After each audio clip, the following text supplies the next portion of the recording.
नमस्कार, बहुत स्वागत है आपका सुप्रभात मध्य प्रदेश खबरों के साथ मैं हूं रीनू। और चलिए सबसे पहले देखते हैं टॉप 50 खबरें। इसरो के मंगलयान में लगे मार्स कलर कैमरा ने मंगल के सबसे बड़े चंद्रमा फोबोस की तस्वीर ली और ये तस्वीर 1 जुलाई को ली गई है, जब मंगलयान मंगल से करीब 7200 किलोमीटर और फोबोस से करीब 4200 किलोमीटर दूर था। आज आषाढ़ पूर्णिमा को सरकार धर्म चक्र दिवस के रूप में मना रही है। राष्ट्रपति रामनाथ कोविंद और राष्ट्रपति भवन से धर्म चक्र दिवस समारोहों का उद्घाटन करेंगे। आषाढ़ पूर्णिमा समारोह को प्रधानमंत्री नरेंद्र मोदी अपना वीडियो संदेश जारी करेंगे और इसके साथ ही शीर्ष बौद्ध धर्मगुरुओं विद्वानों के संदेशों को सारनाथ और बोधगया से प्रसारित किया जाएगा। लद्दाख पहुंचे प्रधानमंत्री नरेंद्र मोदी चीन के साथ झड़प में घायल हुए जवानों से मिले। पिछले महीने गलवान घाटी में चीनी सैनिकों से हुई झड़प में 20 भारतीय जवान शहीद हो गए थे, जबकि कई घायल हो गए थे। चीन से तनातनी के बीच पीएम ने लद्दाख से चीन को सख्त लहजे में बताया कि लेह हमारा है और चीन इसकी ओर गलत नजर ना देखे। बीजेपी कोरोना काल में अब तक किए गए सेवा कार्यों का पीएम नरेंद्र मोदी को प्रेजेंटेशन देगी। बीजेपी अध्यक्ष जेपी नड्डा बीजेपी कार्यालय में रहेंगे और ये प्रेजेंटेशन कार्यक्रम शाम 4 बजे होगा। नमो ऐप पर इसका सीधा भी प्रसारण किया जाएगा। आज आएगा एमपी 10वीं बोर्ड का रिजल्ट। दोपहर 12 बजे घोषित होंगे नतीजे। 2 विषयों में छात्रों को दिया गया जनरल प्रमोशन। उपचुनाव के रण की तैयारी तेज। सीएम शिवराज सिंह चौहान के लिहाज से आज करेंगे अहम बैठक और दोपहर 12:30 बजे सांबेर सिंचाई परियोजना को लेकर करेंगे बैठक। शाम 4 बजे होगी कोरोना की समीक्षा बैठक। चंबल प्रोग्रेस वे को लेकर शाम आज सीएम शिवराज करेंगे वीडियो कॉन्फ्रेंसिंग। केंद्रीय मंत्री नितिन गडकरी के साथ वीसी के जरिए करेंगे बैठक। श्योपुर और मुरैना जिले में बनना है प्रोग्रेस वे। उपचुनाव की तैयारियों को लेकर प्रदेश बीजेपी मुख्यालय में योजना रोजाना हो रही बैठकें। सुबह 11 बजे प्रदेश अध्यक्ष बीडी शर्मा लेंगे पदाधिकारियों की बैठक। तैयारियों को लेकर करेंगे चर्चा। उपचुनाव की तैयारियों पर पीसीसी चीफ कमलनाथ करेंगे आज बैठक। सुबह 11 बजे निवास पर करेंगे पदाधिकारियों के साथ चर्चा। तो वहीं कमलनाथ खुद ले रहे हैं एक सीट की तैयारियों का जायजा। एमपी की 24 सीटों पर उपचुनाव की तैयारी में कांग्रेस बीजेपी जोर शोर से जुटी। दोनों दल लगातार बिसात बिछा रहे हैं।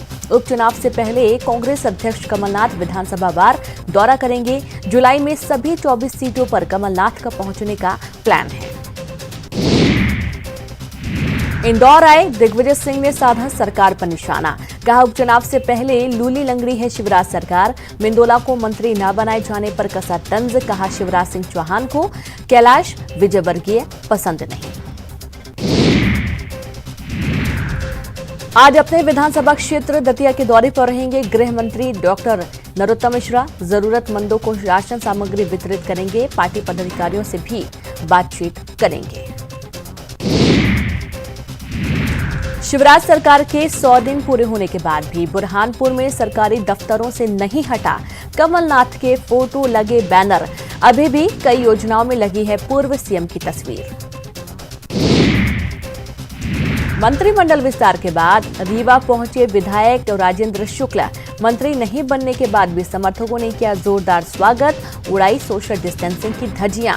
लोगों में नहीं दिखा कोरोना का खौफ। सरकार के 100 दिन पूरे होने पर आयोजित वर्चुअल रैली से सीएम शिवराज ने कांग्रेस पर जमकर बोला हमला। कहा वल्लभ भवन बन गया था दलाली का अड्डा, फोड़ी थी कमलनाथ सरकार। वर्चुअल रैली में सिंधिया का कमलनाथ पर निशाना। कहा कोरोना काल में आईफा की तैयारी में थे व्यस्त, एक भी अस्पताल का दौरा नहीं किया। फिर दोहराया टाइगर अभी जिंदा है। एमपी में टाइगर पर सियासत भरपूर हो रही है। सिंधिया के बयान पर दिग्विजय ने कहा मैं बाघों का भी करता हूं शिकार। कमलनाथ बोले सर्कस का टाइगर। सीएम शिवराज सिंधिया के बीच बैठक, मंत्रियों के विभागों के बंटवारे पर हुआ मंथन, उपचुनाव की रणनीति पर भी चर्चा। भोपाल में विधायक प्रदीप लारिया के समर्थकों ने बीजेपी ऑफिस में प्रदर्शन किया। लारिया को मंत्री नहीं बनाए जाने से उनके समर्थक नाराज हैं। आपको बता दें कि प्रदीप लारिया सागर के नरियावली से एमएलए हैं। मंत्रिमंडल विस्तार के बाद अजय विश्नोई का एक पोस्ट चर्चा में है। पोस्ट में अजय विश्नोई ने लिखा कि समय कुछ बड़ा करवाना चाहता है, इस महीने ही कुछ बड़े काम की तैयारी है। इंदौर से विधायक रमेश मेंदोला को मंत्री न बनाए जाने से बदलेंगे सांवेर के समीकरण, मंत्री तुलसी सिलावट के लिए खड़ी हो सकती है मुश्किलें। कांग्रेस ने कहा उपचुनाव पर पड़ेगा असर, पूरे मनोयोग काम नहीं करेंगे रमेश मेंदोला। महाकाल से निकलने वाली सवारी का मुद्दा पहुंचा इंदौर हाईकोर्ट, मंदिर समिति के निर्णय के खिलाफ लगाई याचिका, सवारी का परंपरागत मार्ग बदलने पर जताई आपत्ति। याचिकाकर्ता ने कोर्ट में कहा है कि केंद्र की गाइडलाइन का पालन होना चाहिए, लेकिन सवारी के लिए जो निर्धारित परंपरागत मार्ग है, मंदिर समिति को उसी मार्ग से सवारी निकालनी चाहिए। शिवपुरी में इंसाफ के लिए एसपी के पास पहुंचे पीड़ित परिजन, पैरों में गिरकर की आरोपियों के खिलाफ एफआईआर की मांग, अफसरशाही से परेशान होकर क्लर्क ने की थी खुदकुशी। कोरोना संक्रमण के बढ़ते खतरे के बाद ग्वालियर जिला प्रशासन की सख्ती तेज। अब शहर में शनिवार और रविवार को टोटल लॉकडाउन रहेगा, बाकी के 5 दिनों में बाजार दोपहर 2 बजे तक खुले रहेंगे। ग्वालियर में मारपीट का एक वीडियो वायरल हुआ। कार सर्विस सेंटर पर स्टाफ और ग्राहक के बीच गाड़ी को लेकर विवाद और मारपीट हुई। झांसी रोड थाना में दोनों पक्षों पर एफआईआर दर्ज। एमपी में कोरोना के बढ़ते चलते अंतर्राज्यीय बस सेवा पर बैन, दूसरे राज्यों से आने वाली बसों पर रोक, गृह विभाग ने जारी किया आदेश, जिलों की यात्री बसों का संचालन रहेगा जारी। जल निकासी के मामले में मध्य प्रदेश हाईकोर्ट में दायर जनहित याचिका पर सुनवाई की। हाईकोर्ट ने यह पाया कि जल निकासी की स्थिति जबलपुर की ठीक नहीं। चीफ जस्टिस की युगल पीठ ने नगर निगम से 2 दिनों में मांगी स्टेटस रिपोर्ट। अगली सुनवाई 8 जुलाई को। भोपाल पुलिस अब लावारिस या पुलिस सेक्टर में जब्त वाहनों को इनके मालिकों तक पहुंचाने के काम में जुटी। इसके लिए व्हीकल डिटेक्शन पोर्टल की मदद ली जा रही।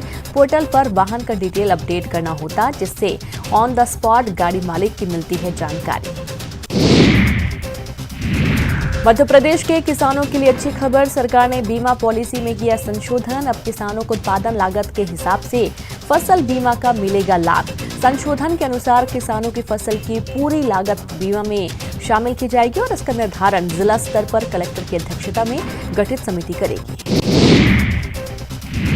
डिंडौरी में नशे में धुत कार चालक ने बाइक और ऑटो की मारी टक्कर। आरोपी ड्राइवर और उसके परिजनों ने थाने में जमकर हंगामा मचाया। पुलिस की सख्ती के बाद हुआ मामला शांत। इंदौर में 34 नए कोरोना पॉजिटिव मरीजों की पुष्टि हुई। शहर में कम हो रहा अब कोरोना का कहर। 1438 सैंपलों की जांच में 34 मरीजों की रिपोर्ट आई पॉजिटिव। फिलहाल शहर में 842 संक्रमित मरीजों का इलाज जारी। तो वहीं कोरोना के बढ़ते प्रसार को देखते हुए सिंधिया ने की लोगों से एहतियात बरतने की अपील। कहा, मैं ये इसलिए कह रहा हूं क्योंकि मैंने खुद को पीड़ित किया है और मुझे ठीक होने में 30 दिन लग गए। किल कोरोना अभियान के दौरान आज से गैस पीड़ितों की बसाहटों में होगा सर्वे। शहर में कोरोना से हो रही मौतों में सबसे ज्यादा गैस पीड़ित असमय काल के गाल में समा रहे हैं।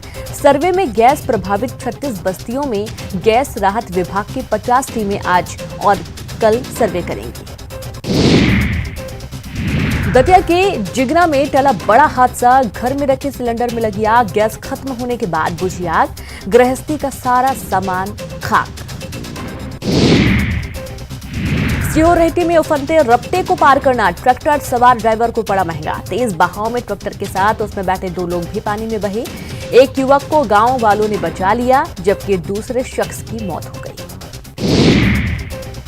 ट्रैक्टर के साथ बहा एक युवक किसी तरह से पेड़ पर चढ़कर अपनी जान बचाने में रहा सफल, जबकि दूसरा शख्स पानी के तेज बहाव में फंस गया, जिससे उसकी मौत हो गई।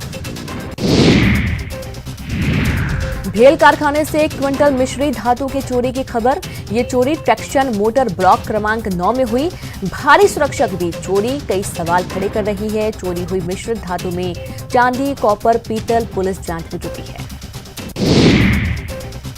भोपाल के अवधपुरी इलाके में आधा दर्जन बदमाशों ने मामूली बात पर मेडिकल स्टोर संचालक के साथ मारपीट की। दोनों पक्षों में हुए विवाद के बाद हुई मारपीट में कई लोग घायल। स्थानीय लोगों ने पुलिस को सूचना देकर बुलाया। इंदौर हाई कोर्ट में धमाके की आवाज से मचा हड़कंप। एसी के कंप्रेसर में हुआ ब्लास्ट। 3 लोगों को आई हल्की चोटें। इलाज के लिए निजी अस्पताल में कराया गया भर्ती। भारतीय प्रबंध संस्थान यानी कि IIM इंदौर ने तय किया है कि वो अब टिकटॉक के साथ काम नहीं करेगा। भारत सरकार ने टिकटॉक समेत 59 चाइनीज ऐप पर पाबंदी लगा दी है और उसके बाद टिकटॉक ऐप के साथ ही काम करने का कोई औचित्य नहीं रहा। शराब का अवैध परिवहन करने के आरोप में पकड़े गए 2 आरोपियों की जमानत याचिका पर सुनवाई। हाईकोर्ट इंदौर ने दिया आदेश। आरोपी पहले जिला अस्पताल में अच्छी गुणवत्ता का 5-5 लीटर सैनिटाइजर और उच्च गुणवत्ता के 200 मास्क दान करें। इंदौर में सार्वजनिक स्थानों, कार्यालयों, कारखानों में बिना मास्क पहने पाए जाने पर अब 100 रुपए प्रति व्यक्ति स्पॉट फाइन लगेगा। मास्क को मुंह से नीचे रखने वालों पर भी जुर्माने की कार्रवाई होगी। सैनिटाइजर का इंतजाम न रखने पर भी 200 रुपए का जुर्माना भरना होगा। इंदौर के सराफा थाना क्षेत्र के सभी दुकानदारों को 1 सप्ताह में अपने नौकरों और किराएदारों की जानकारी थाने में उपलब्ध करानी होगी। टीआई अमृता सोलंकी ने इस बारे में सभी दुकानदारों को चेतावनी जारी की है। इंदौर में माता पिता के बीच सो रहा 4 माह का बच्चा रहस्यमय ढंग से गायब हो गया। पारिवारिक विवाद की भी आशंका जताई गई है। वानगंगा थाना इलाके का पूरा मामला पुलिस पड़ताल में जारी है। जबलपुर का रानी दुर्गावती विश्वविद्यालय एक बार फिर सुर्खियों में है। छात्रों ने अयोग्य लोगों को उच्च पदों पर नियुक्त करवाने के लगाए आरोप। विश्वविद्यालय गेट पर प्रदर्शन किया गया। जबलपुर में सभी रक्षा संस्थानों के कर्मचारी संगठनों ने एकजुट होकर केंद्र सरकार के खिलाफ आवाज बुलंद की। कर्मचारी संगठनों ने हाल ही में केंद्र सरकार द्वारा FDI के तहत किए गए फैसलों का विरोध किया। प्रदेश में मानसून सक्रिय। 3 से 4 दिन के अंतराल बाद फिर हुई शहर में झमाझम बारिश। मौसम केंद्र भोपाल ने प्रदेश के 11 जिलों में भारी बारिश की चेतावनी दी। 4 से 7 जुलाई के बीच मौसम विभाग ने जारी किया अलर्ट। और यहां पर रुकेंगे एक छोटे से ब्रेक के लिए। हम जल्द हाजिर होते हैं।